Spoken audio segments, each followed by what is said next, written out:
स्वागत है आप सभी का यूपीपीएससी सीसैट के लिए हिंदी की अनियमित श्रृंखला, ताकि आप जीएस तैयार कर रहे हैं करते रहें। अक्टूबर में पेपर देना है।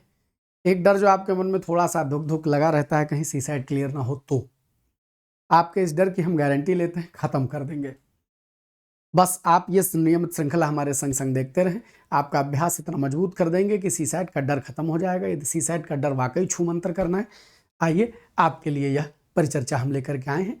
हिंदी का पेपर हम आपके संग डिस्कस करेंगे, लेकिन हर पेपर के साथ आपको हर साल की एनालिसिस देंगे ताकि आपको पता चल जाए कि सीसैट में पढ़ना क्या है। आदमी यही डिसाइड नहीं कर पाता है। मुद्दा यह है कि पेपर क्वालिफाइंग है, क्या हुआ क्वालिफाइंग है, लेकिन एक नंबर चूक जाए तो दिल में कसक छोड़ के चला जाएगा। तो इसलिए मैं आपसे कहता हूँ क्वालिफाइंग है, लेकिन तैयारी इतनी मजबूत हो जाए कि कम से कम क्वालिफाइंग वाले का डर तो ना रहे यार, है? अच्छा, इतना भी समय नहीं देना है कि मार पूरा पढ़े पड़े हैं, कोचिंग कर रहे हैं, लगे पड़े हैं कि वो सीसैट 4 महीना सीसैट, ये भी नहीं करना है क्योंकि क्वालिफाइंग है। और ये भी नहीं करना है कि एक नंबर से चूक जाओ। तो करना क्या है वो एनालिसिस से जानो। मैंने 2023 का एनालिसिस किया, 2022 का पेपर आप पुरानी श्रृंखला में देख सकते हैं, 2021 का पेपर हमारे सामने है। हम आपसे ये कहते हैं कि हिंदी में 20 से 25 सवाल आते हैं। 100 क्वेश्चन है। कितने क्वेश्चन है? 100 क्वेश्चन आएंगे। 100 में आपको कितने लाने हैं? 33 लाने हैं। 100 में 33 क्वालिफाई करना है। इतने से बात बन जाएगी। ये कम से कम इसके ऊपर हो तो अच्छा है। तो मैं आपसे कहता हूं हर बार कि भैया 20 से 25 हिंदी के क्वेश्चन आते हैं। 2023 में 25 क्वेश्चन थे, 2022 के पेपर में 20 ही क्वेश्चन थे, और 2021 के पेपर में हिंदी के 23 सवाल है, 23। 10 सवाल और कर लीजिए, आपका पेपर क्वालिफाई हो गया। 10 सवाल और कर लीजिए। इधर रीजनिंग 24 सवाल, 23-24 अगर जोड़ दीजिए तो 47। खेल यही खत्म। आगे कुछ पढ़ने की जरूरत नहीं आती अंग्रेजी ना आवे, मैथ नहीं आती ना आवे, कॉमन इंटरपर्सनल स्किल्स जिसको कहते हैं, कम्युनिकेशन जिसको कहा जाए, कम्युनिकेशन जिसको कहते हैं, यदि आपको नहीं आता ना आवे, कोई फर्क नहीं पड़ता, तुम निकाल ले जाओगे। ये दो में 100% ले आओ तो और ला सकते हो। इधर हिंदी के 100% की गारंटी हम लेते हैं। जितने सवाल हिंदी में आएंगे उतने कर ले जाओगे। प्रेम से खाली हमारी परिचर्चा देखते रहो तो। और उसके अलावा हम ये कहेंगे कि और सब सब्जेक्ट में, जैसे मैथ नहीं आती, मैथ चलो जिसको नहीं आती, डर लगता है गुरुजी गणित नहीं आती, रीजनिंग आ जाने वाली चीज़ है। इनकी बुआ नानिक मौसी चाची तुम्हारी क्या लगेंगी। और क्या कहते हैं कि ये गोला है, इसको ऐसे घुमाओ, फिर ऐसे घुमाओ, फिर ऐसे घुमाओ, तो अगला क्या बनेगा है। ये सब पैटर्न वैटर्न, ये बेसिक बातें हैं।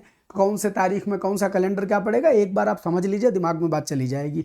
और सीसैट में रीजनिंग या तो आनी ही चाहिए यार, इससे कम पर बात क्या बनेगी। इतना तो सीख ही लीजिए, तो इतने से काम चल जाएगा। अंग्रेजी नहीं आती तो भी वैसे कम्युनिकेशन का हम वादा करते हैं। ये आपका पेपर मतलब अक्टूबर में पेपर है, तो ये मान के चलिए सितंबर में, अगस्त या सितंबर में हम कम्युनिकेशन के कुछ महत्वपूर्ण प्रश्न जो अब तक आए हुए हैं और कुछ बेसिक थ्योरी यही यूट्यूब पर कवर करवा देंगे। आपका कम्युनिकेशन वाले में से भी अगर 28 सवाल आते हैं तो 10-15 तो फंसा ही ले जाओगे, खाली लैंग्वेज समझ करके, तो फिर चिंता खत्म हो जाएगी। हिंदी 100% कर लेंगे। रीजनिंग भी आप पूरी मन से पढ़ लीजिए। रीजनिंग के लिए मैं बार बार कहता हूँ, अपने मास्टर साहब DC Mishra sir, reasoning express channel है उनका, आप एक बार उनसे ये सीसैट की श्रृंखला उनसे कह के चलवा लीजिए और पढ़ डालिए तो हो जाएगा। तो बाकी ये इसका भी हम पढ़ाई देंगे तो हो जाएगा। तो मतलब सीसैट से आप निश्चिंत हो जाइएगा एकदम, बस हमारी संगत कर लीजिए तो हो जाएगा। अब आते हैं माँ साहब, हिंदी 23 में 23 या 20 में 20 या 25 में 25 कैसे आवे, उसके लिए हिंदी का भी एनालिसिस देखिए। हिंदी के अध्यायवार एनालिसिस को करते हैं तो हर पेपर को मैंने एनालिसिस किया है। तो आप देखिए, ये कहते हैं जो 2023 का 22 ये 21 का पेपर है, उसमें तत्सम तद्भव का एक सवाल है, तत्सम तद्भव का एक सवाल है, क्रिया का एक सवाल है, अनेकार्थी का एक सवाल है, वर्तनी से एक सवाल है, पर्यायवाची है, मुहावरे से एक प्रश्न है, संधि से एक प्रश्न है, आधुनिक भाषा और बोली से एक प्रश्न है, वाक्य शुद्धि का एक सवाल आया हुआ है, वाक्यांश का एक सवाल आया हुआ है, गद्यांश के 5 सवाल आते हैं, हिंदी शब्दकोश यानी डिक्शनरी से एक सवाल है, काल यानी टेंस से एक सवाल है, हिंदी शब्दों के मिलान से एक सवाल बना हुआ है, उपसर्ग के 2 प्रश्न हैं, विराम चिन्ह से एक सवाल आया हुआ है, समास से एक सवाल है और विलोम का एक सीधा सा सवाल है। तो वो अगर आप प्रैक्टिकली देखेंगे तो वो 1 में 2 हैं, तो इसलिए आप कह सकते हैं कि वो 2 सवाल है।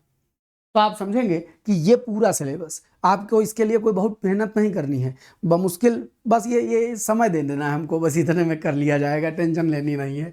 तो आपको ये बेसिक एनालिसिस समझ में आ गया। अब इस एनालिसिस के बाद ये जिम्मेदारी बनती है हम आपको प्रेम से इसको समझावें।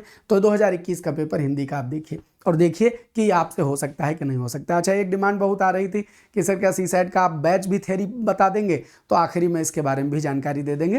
तो आइए थ्योरी बैच के बारे में भी सीसैट हिंदी की थ्योरी बैच के बारे में भी जानकारी आखिरी में दे देंगे। आइए पहले प्रश्न अभ्यास करते हैं। तो आइए लेते हैं हमारी आज की बतकही का पहला सवाल। ये क्या है? विराम चिन्ह का प्रश्न है। तो इस विराम चिन्ह के सवाल में आपको मिलान करना है कि कौन सा सही है, कौन सा जोड़ा सही है। तो अल्प विराम माने मतलब विराम चिन्ह का एक सवाल शर्तिया होता ही होता है। अल्प विराम माने होता है छोटा विराम यानी कॉमा। ये देखिए अल्प विराम ये हो गया, ठीक। अच्छा, उसके बाद कोष्ठक की बात करें तो ये छोटा कोष्ठक है। यो संक्षेप सूचक का मतलब होता है कि एब्रीवेटर, जैसे आप डॉक्टर लिखते हैं तो डा लगा के जो सिफर रख देते हैं, इसको संक्षेप सूचक कहा जाता है। डॉक्टर ये शॉर्ट फॉर्म हो गया डॉक्टर का। अच्छा, फिर योजक ये हाइफन जिसको योजक कहा जाता है। तो इसका मतलब 3 4 2 1, 3 4 2 1, आंसर क्या हो जाएगा? डी हो जाएगा। अब समझिए, ये एक सवाल नहीं है विराम चिन्ह का, 4 सवाल हैं। ये समझ डेवलप करनी है, मजा आ जाएगा। आगे बढ़ते हैं। दूसरा सवाल, बेहतरीन सवाल, विलोम का सवाल। उत्कर्ष का विलोम क्या होगा? अच्छा, समझते भी जाइए और देखिए कि कुछ चीजें हैं जो आपको बहुत अच्छे से जाननी समझनी पड़ेंगी और हम हिंदी का 100% गेन कर लेंगे सीसेट में। उत्कर्ष का विलोम क्या होगा? तो उत माने ऊपर और कर्ष माने खींचना। तो उत माने ऊपर और कर्ष माने खींचना, यानी ऊपर की ओर खींचना। तो जब कोई चीज ऊपर की ओर खींची जाए तो इसका अपोजिट क्या होगा? अपकर्ष माने नीचे की ओर खींचना। उपकर्ष जैसी कोई चीज नहीं होती, निष्कर्ष किसी बात या विषय मुद्दे का निकालते हैं, तो इसलिए बेहतर क्या होगा? उत्कर्ष का अपकर्ष लगा दिया जाए। सरल सरल सवाल, कोई टेंशन की बात नहीं। अगले सवाल पर बढ़े। तीसरा नंबर, आजीवन में समास बताना है आपको। यदि आप नियमित कक्षा में शामिल हो रहे हैं तो ये बेसिक सवाल तो आप जानते ही, रोज सिखाते हैं कि बड़ा देखिए, जैसे बड़ा देखिए कि आपको दिखे कि अच्छा ये तो बड़ा है, तो आप तुरंत समझ जाइए कि ये वो अव्ययी भाव बनाएगा। बे लिखा हुआ है, यथा लिखा हुआ है, प्रति लिखा हुआ है। यदि ये सब उपसर्ग लग जावे तो अव्ययी भाव के सब अलावा कोई दूसरा समास नहीं लगा सकते हैं। आजीवन, आमरण आदि आदि शब्द जो होते हैं, आपाद मस्तक, संभवतः कल या परसों किसी कल ही के वाले पेपर में तो था आपाद मस्तक। आपाद मस्तक क्या है? आपाद मस्तक आजीवन, वो अव्ययी भाव समास हो जाएगा। तो अव्ययी भाव का मतलब होता है कि जिसके पहले कोई अव्यय जुड़े। अव्यय माने जिस शब्द में कोई लिंग वचन आदि का परिवर्तन न हो सके। जनरली उपसर्ग ऐसे होते हैं कि इसमें लिंग वचन आदि का कोई परिवर्तन नहीं हो सकता। उस अव्यय का भाव आवे तो अव्ययी भाव समास हो जाता है। जनरली उन उपसर्गों के जुड़ने से अव्यय बन जाता है। अगले सवाल पर बढ़ते हैं। जिजीविषा का अर्थ क्या? सवाल बड़ा बढ़िया है। जिजीविषा का अर्थ, अरे ये भी आता है, हाँ, कॉन्फिडेंस आ जाएगा सीसेट में बिना टेंशन। देखिए, आइए देखते हैं जिजीविषा का अर्थ क्या होगा। जिजीविषा का अर्थ होगा जीने की इच्छा। अगर जीतने की इच्छा होती तो बच्चा एक ये भी याद कर लो, खाली क्वेश्चन का आंसर नहीं लगाना है। जीतने की इच्छा जिगीसा होती है। बाकी परोपकार की इच्छा और प्रबल इच्छा जैसे के लिए कोई प्रचलित वाजिब शब्द नहीं है, लेकिन अगर आप जिजीविषा कहते हैं तो जीने की इच्छा। हाँ। अच्छा, यही मरने की इच्छा होती तो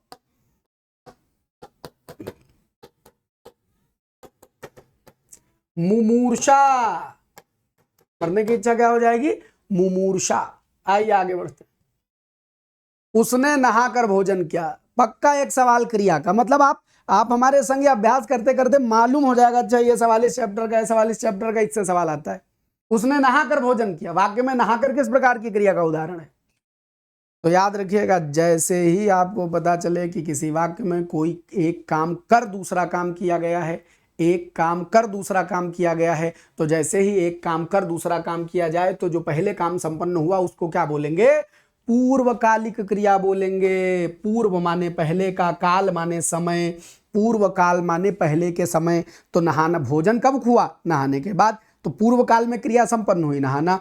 और सीधा कंसेप्ट, अगर कर लगा करके वाक्य बना दो, नहाकर, खाकर, धोकर, सोकर, जागकर, दौड़कर, ये किया, एक काम कर दूसरा किया, तो जिसके साथ कर लगा उसको पूर्वकालिक मान लेना। पूर्वकाल का मतलब क्रिया जो अभी इसके पहले संपन्न की गई वो पूर्वकालिक क्रिया हो जाती है। 5 के बाद सवाल संख्या 6 है और एक पैराग्राफ जरूर पूछा जाता है इसी सेट में। पैराग्राफ के 5 सवाल होते ही होते हैं, इसमें भी पैराग्राफ है। बहती गंगा में हाथ धोना, मुहावरे का अर्थ बताइए। अच्छा, इसमें से ज्यादातर सवाल आपको मुख्य परीक्षाओं में भी मिलते हैं, मतलब विलोम मिलेगा, मुहावरे लोकोक्ति मिलेगा। गद्यांश की समझ आप सीसेट में तैयार कर लेंगे तो मुख्य परीक्षा में आपको गद्यांश पढ़ने में तरीका डेवलप होगा। हर पेपर में एक गद्यांश जरूर सॉल्व करें, बिल्कुल बिना टेंशन सॉल्व ही करें। हाँ, चूंकि नहीं कि गद्यांश आपको छोड़ देना है। गद्यांश सरसरी तौर पर भागने की चीज़ नहीं है, अंदर हजम करने की चीज़ है। खैर, बहती गंगा में हाथ धोना, हाँ गुरुजी सीसेट की सीरीज चला रहे हैं तो बहती गंगा में हम भी हाथ धो लें। अवसर का लाभ उठाना, जी जी जी जी, क्या होगा जी? अवसर का लाभ उठाना, अवसर का लाभ उठाना, बहती गंगा में हाथ धोना, अवसर का लाभ उठाना। सवाल संख्या 7, गमन शब्द का विपरीतार्थक बनाने के लिए इनमें कौन सा उपसर्ग लगाना पड़ेगा? क्या गजब सवाल है, विलोम का सवाल है। सवाल विलोम का है, प्रैक्टिकली ये विलोम का सवाल है, लेकिन खेला उपसर्ग का है। आहा, क्या बात है। हम विलोम जब सिखाते हैं तो विलोम निर्माण की विधियां ऐसे ही सिखाते हैं कि विलोम बनाया कैसे जाता है। आप देखिए, वो जो कंसेप्ट पढ़ाने में काम आता है उस पर सवाल बना दिया। तो गमन शब्द का अगर अपोजिट बनाया जाए तो गमन का जो अपोजिट बनेगा वो आ जोड़ने से बनेगा। गमन माने जाना, आगमन माने आना, गमन माने जाना, आगमन माने आना। गमन शब्द का जो अपोजिट बनेगा वो बड़ा आ से बन जाएगा। आगमन, गमन लिखा। अनुगमन माने पीछे पीछे जाना। उपगमन नाम की कोई चीज होती नहीं, परिगमन का भी कोई प्रयोग नहीं किया जाता। अनुगमन होता है, अनुगमन माने पीछे जाना, और हमको बताना क्या है? विपरीत बताना है। तो जाना और पीछे जाना तो विपरीत हुए नहीं, जाना और आना विपरीत हुआ, तो आगमन माने आना, तो आ लगाने से बन जाएगा, गमन में आ लगा देंगे तो। अगला सवाल, शब्द चयन की दृष्टि से इनमें से एक शुद्ध वाक्य। जब ये 2021 का ही पेपर मैं आपको करवा रहा हूँ, जो पेपर आज बहुत जने अरे ये नहीं होगा वो होगा वो ये पेपर बहुत तगड़े तगड़े कंसेप्ट हिलाने वाला है। एक किताब जो सबसे ज्यादा पढ़ी जाती है उस किताब को गलत सिद्ध किया था आधिकारिक रूप से इस पेपर ने। अभी क्वेश्चन दिखाता हूँ। रविन्द्रनाथ टैगोर की कुछ रचनाओं का नागरी भाषा में अनुवाद हुआ है। तो भैया शुद्ध वाक्य बताना है। क्या कोई भाषा नागरी होती है? नहीं, नागरी तो लिपि होती है गुरुजी, भाषा नागरी नहीं होती है। इसलिए जो लिखा है वो गड़बड़। यहां हिंदी भाषा लिख दिया जाता तो सही हो जाता, तो इस वजह से पहला काट दीजिए। राजा हरिश्चंद्र के सदृश से कोई सत्यवादी नहीं है। वर्तनी शुद्धि का सवाल है, वाक्य शुद्धि में सेट कर दिया गया है। सदृश से नाम की कोई चीज नहीं होती है, सदृश शब्द होना चाहिए। सदृश, सदृश का मतलब होता है के जैसा। सदृश क्या होता है? के जैसा। तो राजा हरिश्चंद्र के सदृश माने राजा हरिश्चंद्र के जैसा कोई सत्यवादी नहीं हुआ है। और पद के चौथे भाग को चरण कहते हैं। भैया खाली चौथे भाग को चरण कहोगे, पहले दूसरे तीसरे को नहीं कहोगे। इसका मतलब यह हुआ कि चौथे शब्द का प्रयोग गलत ढंग से हुआ है। अगर हम इसी को चौथाई कर दें तो शायद फीलिंग आ जाए, हाँ तब हो जाएगी। सामान्यतः पद 4 चरण का होता है, तो एक जो चरण है, एक जो पद है, पद का जो चौथा भाग होगा, चौथा नहीं चौथाई भाग होगा, उसको चरण कह सकते हैं। दोहे में 4 चरण होते हैं। पहला चरण, पहला और तीसरा चरण 13-13 मात्रा का, दूसरा चौथा चरण 11-11 मात्रा का। तो इस तरह हम 4 चरण गिन सकते हैं। तो चौथा के बजाय चौथाई लिखा होता तो सही हो जाता। आगे, रामचंद्र शुक्ल ने अनेक ग्रंथों की रचना की। कोई एक जने बोले जब ये व्याख्या करवा रहे थे 2021 का पेपर के बाद, कहीं अरे अनेक लिखा है तो ग्रंथों का है लिखा है? का है भैया? अनेक के साथ प्लूरल नहीं लगेगा? जरूर लगेगा, अनेक के साथ प्लूरल ही लगता है। आप कहिए, अनेक लड़का कि अनेक लड़के? गुरुजी अनेक लड़के। अनेक व्यक्ति आए कि अनेक व्यक्तियों, या लड़का लड़के हो गया। हाँ मतलब सारे शब्दों के साथ नहीं, लेकिन सामान्यतः जैसे अनेक लड़का लिखा है तो हम बोले अनेक लड़का। अनेक किताब नहीं, अनेक किताबें, अनेक लड़के। अनेक का मतलब हुआ एक से ज्यादा। तो जब हम शुरू में उसके पहले एक से ज्यादा का एडजेक्टिव लगा रहे हैं तो उसके बाद प्लूरल लिखने में कोई हर्ज नहीं है, कोई हर्ज नहीं है, लिखा जाना चाहिए। रामचंद्र शुक्ल ने अनेक ग्रंथों की रचना की, इसमें कोई अशुद्धि नहीं। ठप्पा मार के डी लगा दीजिए। भगवान वो क्या श्री कृष्ण, अच्छा कई जरूरी नहीं कि ये रूल नहीं है कि अनेक के बाद सिंगुलर ही आएगा या प्लूरल ही आएगा, ऐसा कुछ नहीं है। अगर उसके बाद कुछ ऐसा शब्द है जिसका प्लूरल बनाया जा सकता हो और वो प्लूरल प्रयोग से अर्थ में कोई अंतर ना आ रहा हो तो चल जाएगा। और जैसे एक वाक्य है श्री कृष्ण के अनेक नाम हैं, तो नाम का कोई प्लूरल नामों नहीं बनता। तो श्री कृष्ण के अनेक नाम हैं, अनेक नाम को हमने पूरा प्लूरल मान लिया और उसके बाद है के ऊपर क्या कर दिया? बिंदी लगा दी। माने वो नाम का डायरेक्ट नामों लिखना उस जगह अटकता, इसलिए वहां नामो नहीं लिखा, तो बाद में है लगा के प्लूरल कर लिया। यानी कि अनेक के बाद प्लूरल लिखे जाने से कोई गलती नहीं होती, परिस्थिति के अनुसार सिंगुलर भी लिखा हो तो कोई झगड़ा नहीं है। लेकिन यहां अनेक ग्रंथों में रंच मात्र भी, ये मैं इसलिए व्याख्या कर दे रहा हूं किसी के मन में आ जाए। और 2021 का पेपर हमको आया था, डिस्कस करा रहे थे, तो 2-4 बालकों ने पूछा भी था, तो आप एकदम क्लियर हो गया। हाँ एकदम, अनेक लड़के आ गए कि अनेक लड़का आ गया, गुरुजी अनेक लड़के आ गए। तो जैसे लड़के का प्रयोग वहां हो सकता है, ऐसे यहां ग्रंथों का भी प्रयोग किया जाएगा। 8 नंबर के बाद आगे बढ़ते हैं 9 नंबर। बहुत जबर सवाल है, जितनी बार पूछी जाए संधि उतनी बार खेला कर जाती है। बताओ स्वार्थ में कौन सी संधि? एक सवाल संधि जरूर आएगा, और संधि ना पढ़े हो तो इसी चैनल पर हमने संधि पढ़ा रखी है, वो फ्री संधि है, पूरा पढ़ डालिए संधि, बिना संधि के सब सून है, प्लेलिस्ट है संधि की बनी हुई। यण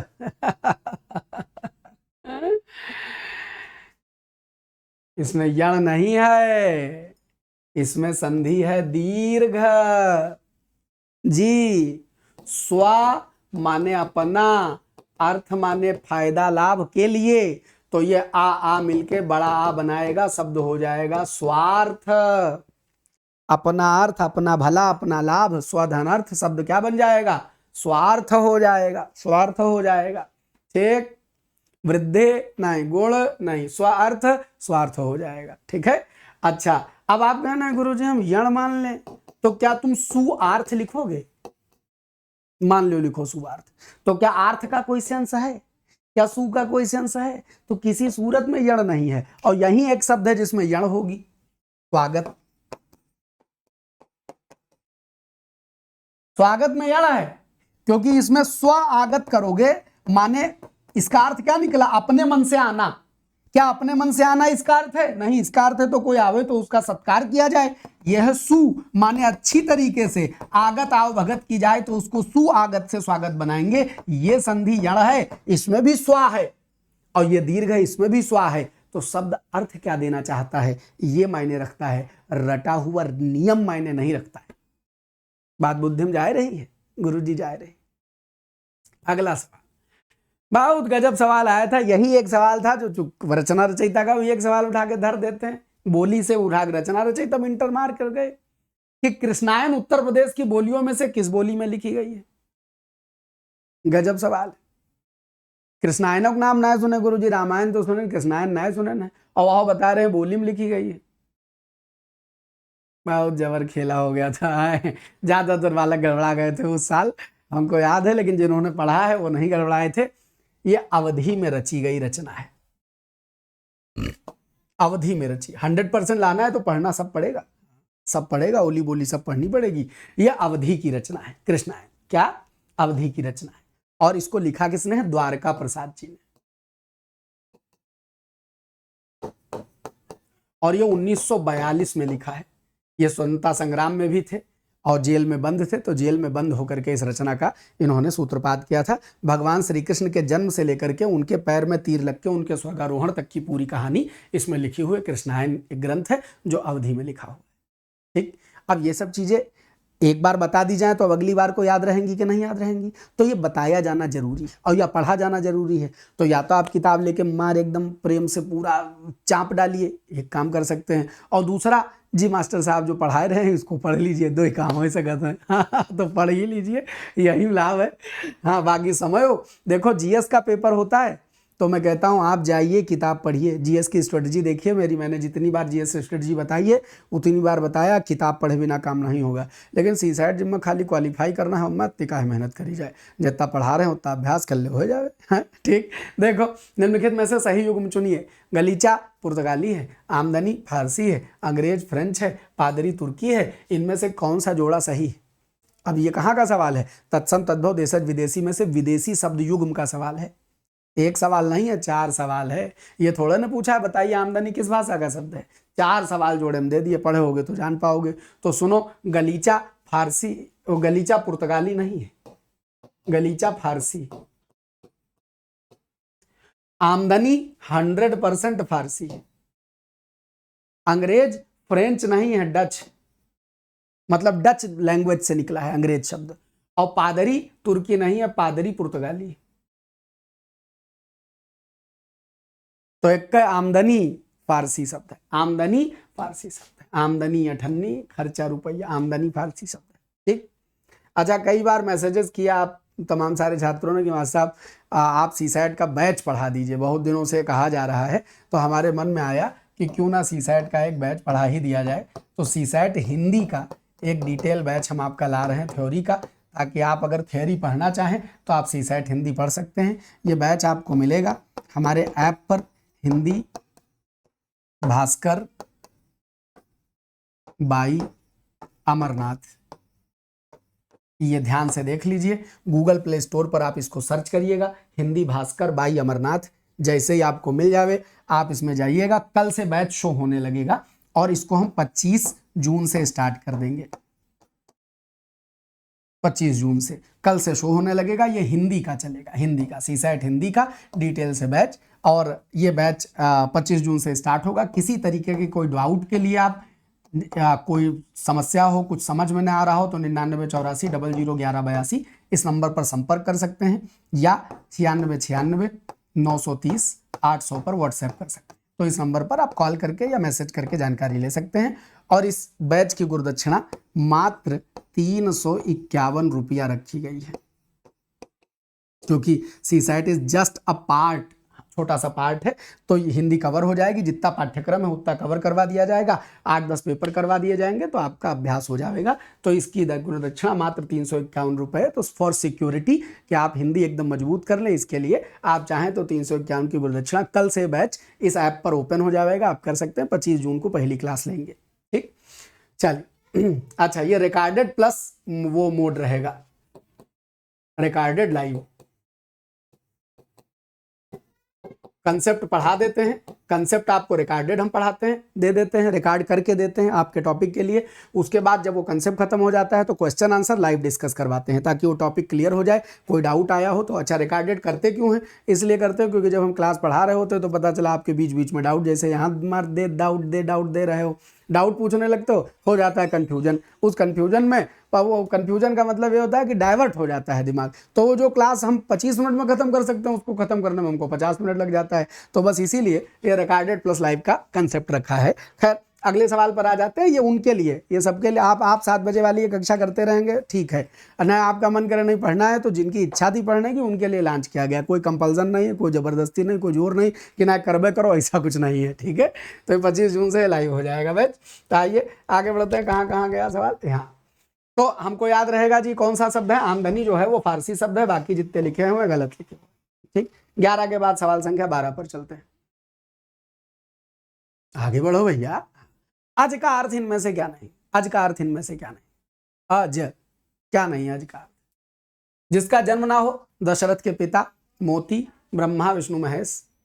तो सुनो, अब तो इतनी संगत कर लियो, ये 7 बजे वाली 9:15 बजे वाली दोनों टाइम कहीं ना कहीं आप करे लेते हैं तो अंदाजा हो जाएगा।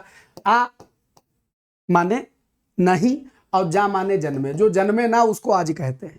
तो ब्रह्मा विष्णु महेश के कोई माता पिता हैं? कोई नहीं है, तो इनको भी अज अजन्मा कहा जाता है। तीनों जने अज कहे जाते हैं। वैसे खाली ब्रह्मा जी को स्पेशली कहा जाता है, लेकिन तीनों जनों अज कहे जाते हैं। दशरथ जी के पिता का नाम अज था, और जिसका जन्म न हो वो अज हो जाएगा। मोती का अज से कोई संबंध नहीं है।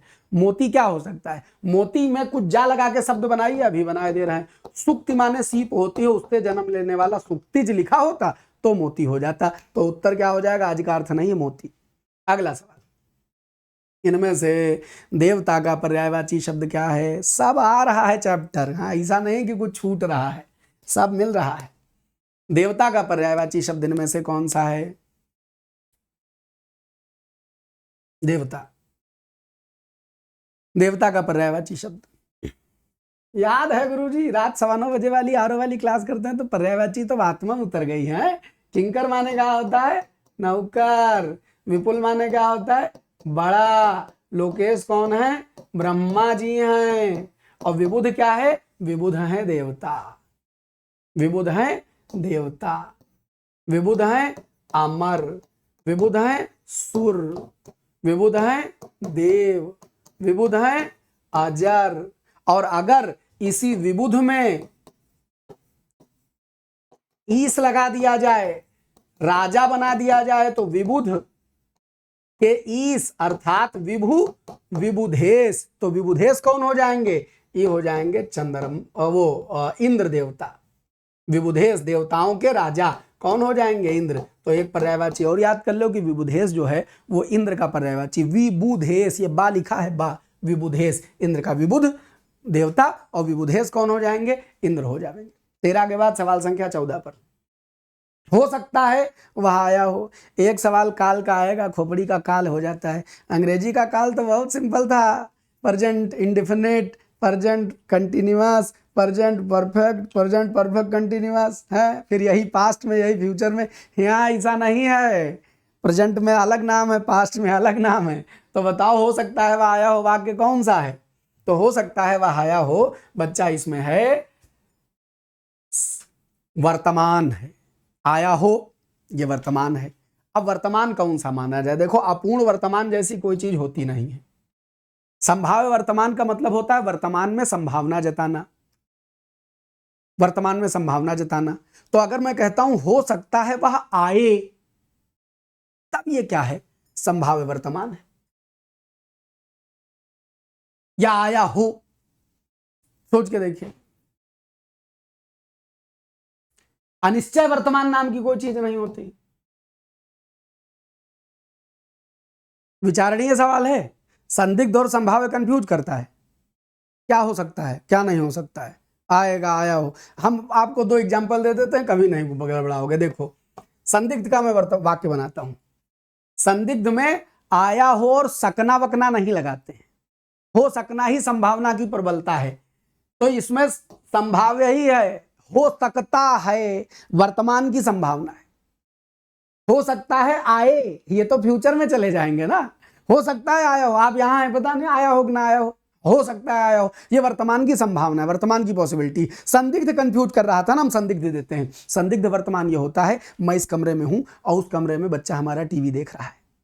मान लीजिए आवाज हमको टीवी का आ रही, हो सकता है टीवी चल रही हो और वो अपने वो क्या कहते हैं, कोई खेल वेल खेल रहा हो, चेस फेस खेल रहा हो, कुछ और कर रहा हो। तो आपने हमसे पूछा, पिता भैया सर जी बच्चा कहाँ है? तो हम टीवी देख रहा होगा। समझिएगा, मैं कह रहा हूँ मेरा बच्चा टीवी देख रहा होगा, हमको दिख नहीं रहा है। उस वाले कमरे में पता नहीं देख रहा होगा कि नहीं देख रहा होगा। But when I am saying कि बच्चा टीवी देख रहा होगा, तो क्या तुमको किसी सूरत में फ्यूचर लगता है? गागी के फ्यूचर होता था, गागी के फ्यूचर, हर गागी के फ्यूचर नहीं होता है। बच्चा टीवी दे, आपने हमसे पूछा बच्चा कहाँ, हमने कहा टीवी देख रहा होगा। तो भैया ये वर्तमान है, लेकिन वर्तमान में डाउट है, पता नहीं टीवी देख रहा होगा कि खेल रहा होगा।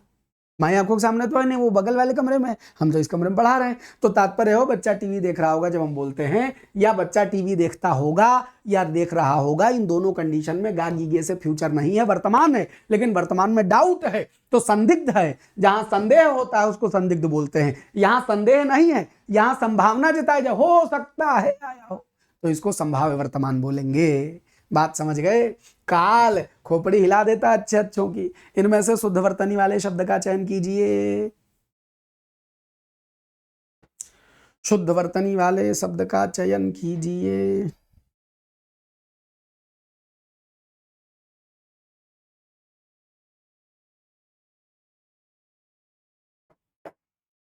कवयत्री जैसा कौनो शब्द एग्जिस्ट नहीं करता है।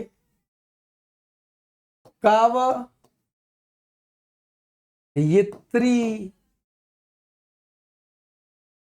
चिन्ह, ईर्षा गलत है, घनिष्ठ एकदम सही लिखा है।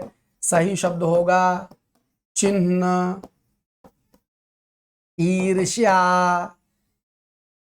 ये सही शब्द हैं। हा पहले होता है ना बाद में होता है, अच्छे अच्छे गोला मार जाते हैं, तो याद रखिएगा कवयित्री चिन्ह। अगला सवाल, शब्दकोश में यानी हिंदी की डिक्शनरी में छा का क्रम इनमें से किस वर्ण के बाद आता है? छा इसमें से किसके बाद आता है? तो समझिए छा है क्या। छा जो है वो स्वतंत्र वर्ण नहीं है, ये एक संयुक्त वर्ण है, जोड़ा हुआ। क्या क्या जोड़ के बनाया गया है? ये आधा का और शा को जोड़ करके बनाया गया। अब मैं आपसे एक सवाल पूछता हूं, आप डिक्शनरी ओपन किए हैं हिंदी की, आप कमल खोज रहे हैं तो कमल कहाँ खोजेंगे? जहां का वाले अक्षर होंगे वहीं तो खोजेंगे। अच्छा, और अगर आप क्लांत खोज रहे हैं तो कहाँ खोजेंगे? गा घा अंगा में तो नहीं खोजेंगे, का में ही खोजेंगे। हाँ गुरुजी। अच्छा, अगर आप ये अक्षर खोजें तो कहाँ खोजेंगे? गुरुजी ये भी का में खोजेंगे। और आप जानिए ये काउशा छा होते हैं, ये काउशा जानते हो क्या लिखा है? ये वस्तुतः क्षमा है जी। छा काव सा से मिलकर बना होता है, इसीलिए तो अंग्रेजी में क्षमा जब लिखते हैं तो के या सी एच एम ये लिखते हैं, क्या है कि ये काव सा से मिलकर बना है। तो बताओ ये छा जब खोजोगे डिक्शनरी में तो कहां मिलेगा? हा के बाद आएगा, सा के बाद आएगा, छा के बाद आएगा? नहीं गुरुजी, जैसे ही का खत्म होगा तो आधे का और आधे का वाले सारे शब्द मिल जाएंगे। तो ये क्लांत भी खोजोगे तो का के बाद मिलेगा और पूरे का के बाद आधा का मिलेगा। तो ये आधा कसमा जो है, ये क्षमा जो लिखा हुआ है, तो छा वाले जितने वर्ण हैं वो सब आपको हिंदी की डिक्शनरी पलटिएगा तो आप तो देखते होंगे छोटा बड़ा छोटी बड़ी छोटो बड़ो और यारा लावा सा सा हा सा सा सा हा, और हा के बाद छत्रज्ञा पढ़ते हैं, लेकिन वो छत्रज्ञा आखिरी में नहीं बीच में आते हैं। छाका के बाद आता है, त्राता के बाद आता है, और ज्ञा जो है वो जा और या से मिलकर के बना है, वो जा के बाद आता है। तो ये डिक्शनरी का सवाल नहीं है, डिक्शनरी तो खेल है, ये वर्णमाला की समझ का सवाल है। समझ रहे? तो याद रखिएगा कि छा कभी भी छा वाला कोई शब्द क्षत्रिय कहाँ मिलेगा? का वाले खानदान में मिलेगा। का के तुरंत बाद खोजेंगे, डिक्शनरी हिंदी खोलेंगे तो आपको क्षत्रिय मिल जाएगा। अगला सवाल, इनमें से तत्सम तद्भव का एक जोड़ा शुद्ध है, एक जोड़ा शुद्ध है। तो नक्षत्र नखत गलत लिखा है, ऐसे लिखा जाता तो सही होता। पकवान में गलत लिखा है, यह शब्द बनता है पक्व, और जब इसमें जोड़ेंगे अन्न तो शब्द क्या बनेगा? पकवान, पक्वान, पकवान। और सुनो, गृध जो है वो गीध लिखा है। अब कोई हमसे कहा है गुरुजी वो तो नालंदा पब्लिकेशन में गृध का गीध लिखा है, तो कहीं लिखा हो गलत है तो गलत है, आयोग ने भी इसको नहीं माना था, गलत है। गीध का तत्सम जानते हो क्या होता है? गीध का तत्सम होता है गिरिध्र, धा में रा लगाइएगा। हाँ, हम जब 21 के पहले पढ़ाते लोग अरे नहीं नहीं नहीं ये तो अलग ज्ञान दे रहे हैं, अलग ज्ञान नहीं, जो हिंदी में ज्ञान दे रहे हैं वही परीक्षा मानेगी। अवस्याय और ओस का जोड़ा सर्व प्रचलित जोड़ा है, याद रखिएगा। भले ही किसी किताब में लिखा हो काट दीजिएगा, गिद्ध गीध जोड़ा नहीं है, गीध गीध कह लीजिए या गिद्ध कह लीजिए, ये दोनों का तत्सम क्या माना जाएगा? दोनों का तत्सम गृध्र माना जाएगा। क्या माना जाएगा? गृध्र माना जाएगा। 17 के बाद 18 नंबर सवाल, इनमें से किस शब्द में एकाधिक उपसर्गों का प्रयोग है? अब यहां हिंदी भी समझनी पड़ेगी। एकाधिक माने एक से अधिक, एक से अधिक, एकाधिक माने क्या हुआ? एक से अधिक उपसर्ग किसमें आए हैं? तो इसमें तो अनुकरण में एक का उपसर्ग है अनु, निहत्था में नी एक उपसर्ग है, आगमन में आ एक उपसर्ग है। ये व्याकरण है जो वी धन आ धन करण से बना है, तो दो दो उपसर्ग आ जाने से उत्तर सी हो जाएगा। ये कैसे पता चलेगा सर? संधि पढ़नी पड़ेगी और उपसर्ग प्रत्यय भी पढ़ना पड़ेगा। ये दोनों टॉपिक पढ़ के ही ये कंसेप्ट क्लियर होगा। अभी अगले सवाल पर, अगला सवाल जबर सवाल इसलिए है क्योंकि ये पैराग्राफ 23 सवाल इस बार आए, मतलब 21 में आए, 18 प्रश्न मतलब क्वेश्चन आंसर टाइप बनाए गए और 5 सवाल पैराग्राफ से बनाए गए। ये पैराग्राफ देख लेंगे, बेहतरीन पैराग्राफ है। मैं बार बार कहता हूं पैराग्राफ सॉल्व करने के 3 गोल्डन रूल, पूरा पैराग्राफ समझ के पढ़ा जाए, पैराग्राफ के प्रश्नों का उत्तर पैराग्राफ से बाहर ना दिया जाए, और यदि शीर्षक चुनना हो तो जो पैराग्राफ का सेंट्रल आइडिया है वो आपका आंसर होना चाहिए। यहां तक बात समझ गए? और पैराग्राफ बिना समझे ना पढ़ा जाए, इसको समझ के पढ़ने की जो अच्छी आदत अगर आप अभी से डाल लेंगे तो मुख्य परीक्षा में संक्षेपण करने में मजा आ जाएगा। तो इसलिए अभी से आदत डाल के चलिए। प्रकृति ने मानव जीवन को बहुत सरल बनाया है, किंतु आज मानव अपने जीवन काल में ही पूरी दुनिया की सुख समृद्धि बटोर लेने के प्रयास में उसको जटिल बनाता जा रहा है। सच में प्रकृति ने आदमी को बड़ा सरल जीवन दिया था, हम लोग उसमें क्लिष्टता पैदा कर दे रहे हैं। अपनी इसी जिंदगी में सब सुख सुविधा बटोर लेना चाहते हैं। इस जटिलता के कारण संसार में कोई धनी हो या निर्धन, सत्ताधीन हो या सत्ताच्युत, सत्ताधीन माने जो सत्ता में बैठा है, और सत्याच्युत माने जो सत्ता से हटा दिया गया है, संतानवान हो, संतान वाला हो, चाहे निसंतान हो, सभी सुख शांति की चाह तो रखते हैं, किंतु राह पकड़ते हैं आह भरने की। मरुमरीचिका के मैदान में जल की धधकती आग में शीतलता की चाह रखते हैं।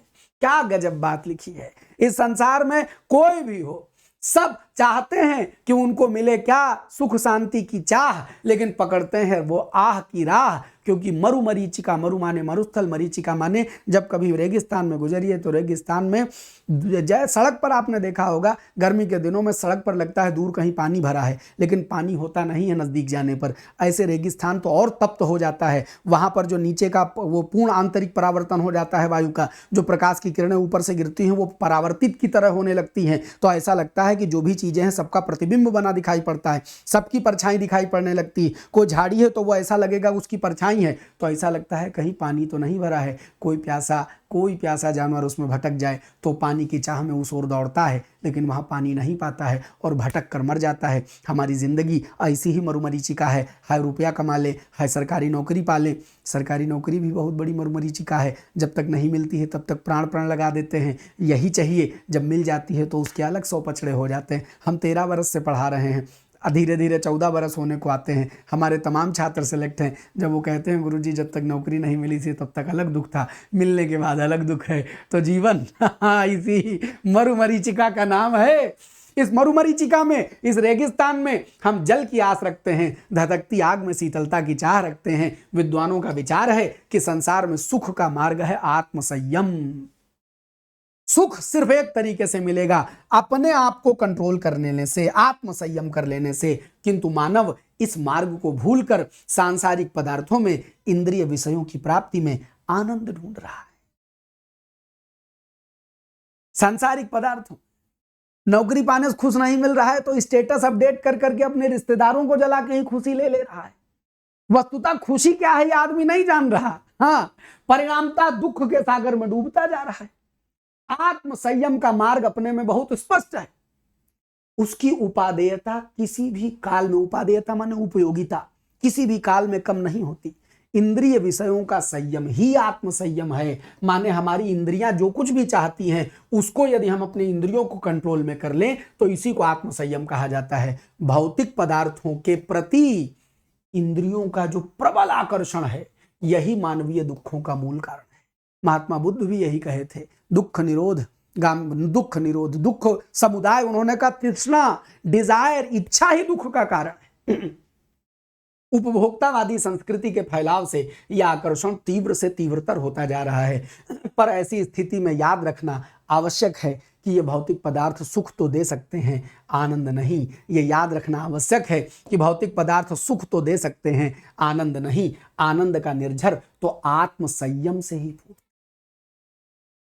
ऐसे गजब यही पैराग्राफ हूबहू मुख्य परीक्षा में संक्षेपण में आ जाता है। ऐसे ही सवाल आ जाते हैं। जबर पैराग्राफ लिखा है, हिंदी पढ़ के समझना नहीं सीखोगे। यहां तुम खाली गुरुजी ओ हम पहले दूसरा तीसरा लगा जल्दी जल्दी क्वेश्चन कर ले तो मुख्य परीक्षा में सन्नाटा मार जाते हो। आदत डालो अभी से पैराग्राफ पढ़ने की। आनंद नहीं, आनंद का निर्झर आत्मसंयम से फूटता है। उसकी मिठास अनिर्वचनीय, जिसको वचन के द्वारा बताया ना जा सके, यानी बोल करना बताया जा सके, और अनुपम होती है। इस मिठास के सम्मुख धन संपत्ति सत्ता सौंदर्य का सुख सागर के खारे पानी जैसा लगने लगता है। समझ में आ गया है पैराग्राफ? पढ़ा मजे से है ना? अब देखो आत्मसंयम का क्या मतलब है। अपनी आत्मा पर नियंत्रण कर लो, नहीं गुरुजी। भावना पर नियंत्रण कर लो, नहीं गुरुजी। मन का वशीकरण कर लो, नहीं। साफ साफ लिखा था इंद्रियों के विषय के प्रति आकर्षण पर संयम। इंद्रियां जो विषय के प्रति आकर्षित होती, विषय माने जो आपकी डिजायर है, चाह इच्छाएं, उनके प्रति आकर्षित होती हैं, तो इन्हीं का संयम कर लीजिए तो बात बन जाएगी। सत्ताच्युत का सही वर्तनी विश्लेषण, वर्ण विच्छेद नामक एक चैप्टर पढ़ाते हैं जब हम वर्णमाला पढ़ाते हैं, तो वर्ण विच्छेद इस वर्ण विच्छेद में आता है। सत्ताच्युत का सही वर्तनी विश्लेषण क्या होगा समझिए। एक एक अक्षर को अलग करना पड़ता है। सा दो अक्षरों में टूटेगा, आधे सा और आ में। जो अत्ता लिखा है उसमें एक आधा ता है, फिर दूसरा आधा ता है, फिर उस पर बड़ा की मात्रा लगी है। ये आधा ता और ता ही तो लिखा हुआ है, तो इसको ऐसे तोड़ा जाएगा। आधा चा साफ साफ दिख रहा है, जो या है वो आधा या में छोटा ऊ की मात्रा लगेगी, फिर जो ता है वो आधे ता में छोटा की मात्रा लगेगी। तो इस तरह वर्ण विच्छेद करने का मतलब एक एक स्वर व्यंजन को अलग अलग कर देना। तो सा अत नहीं, डेढ़ ता यही दिख रहा है, आंसर बी लगा दीजिए। सा आधा ता, फिर ता पर बड़ा की मात्रा, आधा चा, फिर उस पर या पर छोटा ऊ की मात्रा, और तो ये शब्द हो जाएगा सत्ताच्युत। इसको वर्ण विच्छेद कहा जाता है। जैसे कोई कहे राम का वर्ण विच्छेद करो, तो वर्ण विच्छेद करने का मतलब स्वर इसका व्यंजन अलग करो। रा पर बड़ा की मात्रा है तो बड़ा की मात्रा लिख दो, आधा माँ, और जिस अक्षर पर कोई नहीं उसका छोटा होता है, जिसका कोई नहीं उसका तो छोटा है यारों, कोई मात्रा नहीं लगी हो, अक्षर समूचा लिखा हो तो छोटा की मात्रा है, ये समझ लेना। तो उसमें से छोटा अलग कर दो, इसी को वर्ण विच्छेद कहते हैं। एक एक स्वर एक एक व्यंजन को अलग कर दिया जाए, मात्रा अत्रा सब अलग करके सिंगल सिंगल अक्षर लिख दिया जाए, जैसे अंग्रेजी लिखी जाती है, तो इसी को वर्ण विच्छेद कहते हैं। आई आज का मानव जीवन को अधिक जटिल कैसे बना रहा है? आज का आदमी जीवन को जटिल कैसे बना रहा है? आदमी सुख शांति की प्राप्ति का प्रयास करता है, शांति का प्रयास तो नहीं करता है। अपना यश फैलाना चाहता, पैराग्राफ हमसे कह नहीं रहा है। जटिल ऐसे बना रहा है कि संसार की सब सुख समृद्धि को बटोरने के प्रयत्न में लगा हुआ है। ये पैराग्राफ में डायरेक्ट लिखा हुआ है, पैराग्राफ में डायरेक्ट लिखा हुआ है। एक अगला सवाल, गद्यांश के अनुसार भौतिक पदार्थ सुख दे सकते हैं और आनंद भी दे सकते हैं? नहीं गुरुजी, ये बात पैराग्राफ नहीं कह रहा है। केवल आनंद दे सकते हैं, आनंद तो कतई नहीं दे सकते हैं। ना सुख दे सकते हैं और ना ही आनंद, ये भी बात नहीं लिखी हुई है। लिखी हुई बात क्या है? सुख तो दे सकते हैं किंतु आनंद नहीं दे सकते, गद्यांश के अनुसार भौतिक पदार्थ। और ये 23 नंबर सवाल। अब बताओ, अगर अच्छे से मजबूती से पढ़ लिया जाए तो 20 से कम तो कभी नहीं लाओगे। खिला सकते हो 20 से कम, कब हो नहीं। मान लो 3 गलत हो जाए तो 20 तो मिले जाएंगे, 20 मिल जाएंगे। तनिक रीजनिंग से बटोर लो, थोड़ी बहुत हमसे वो कम्युनिकेशन पढ़ लेना, उतने से तुम्हारा 33 पार, निश्चिंत, चिंता खत्म सी सेट की है। देखो भौतिक पदार्थों के कहीं एक नंबर भी चूक जाए, हाय बड़ा दर्द होता है। भौतिक पदार्थों के प्रति इंद्रियों का प्रबल आकर्षण क्या है? तो प्रबल आकर्षण है मानवीय दुखों का मूल कारण। मानवीय दुखों का मूल कारण है भौतिक पदार्थों के प्रति इंद्रियों का प्रबल आकर्षण। यानी जो भौतिक पदार्थ हैं उनके पीछे जो हमारी इंद्रियां भाग जाना चाहती हैं, इसी भाग जाने को क्या कहा जाता है? मानवीय दुख का मूल कारण। तो मूल कारण बस इतना ही। क्या बात आप समझ गए? तो ये 23 सवाल आपने देखे और आपने यह भी जाना कि इसमें 23 सवाल हिंदी के आए थे। 2021 का पेपर का प्रॉपर एनालिसिस आपने किया। हिंदी इस तरह से है, और हिंदी बहुत सारे छात्रों की थ्योरी की इच्छा थी, तो बहुत नॉमिनल गुरुदक्षिणा मात्र 351 रुपए पर हम 25 जून से हिंदी भास्कर ऐप पर बैच लॉन्च कर देंगे, मतलब बैच स्टार्ट कर देंगे। कल सवेरे से या कल शाम सवेरे से का है, आज रात से ही आपको ये बैच लाइव दिखने लगेगा। आप हिंदी भास्कर भाई अमरनाथ ऐप डाउनलोड करेंगे गूगल प्ले स्टोर पर जाकर के, और मात्र 351 रुपया गुरुदक्षिणा देकर के सीसेट की हिंदी की थ्योरी पढ़ सकते हैं। अभ्यास हम यहाँ करवाते रहेंगे, ऐसा नहीं है कि हम अभ्यास बंद कर देंगे। 7 बजे का अभ्यास चलता रहेगा। आपकी इच्छा हो तो ही लीजिए, कोई कंपल्सन नहीं। हमारा सर मन है कि हम सीसेट की थ्योरी हिंदी पढ़ना चाहते हैं, आपका स्वागत। आपका मन नहीं, आप 7 बजे अभ्यास करना चाहते हैं, ये हम बंद नहीं करेंगे, हम आपको करवाते रहेंगे ऐसे ही जिस तरह पढ़ाते हैं, इतने ही प्रेम से। बैच का मोड रिकॉर्डेड प्लस लाइव रहेगा। कोई डाउट आ जावे, कोई दिक्कत आ जावे, सब सब्सक्रिप्शन ले रहे हैं, कुछ परेशानी आवे, इस नंबर पर आप कॉल कर सकते हैं। इस नंबर पर भी कॉल कर सकते हैं और मैसेज कर सकते हैं। ठीक, चलिए बहुत बहुत धन्यवाद। आज के इस एपिसोड को करते हैं यहीं खत्म। मुलाकात करते हैं अगले एपिसोड में हम, तब तक के लिए जय हिंद। रात 9:15 बजे भेंट होती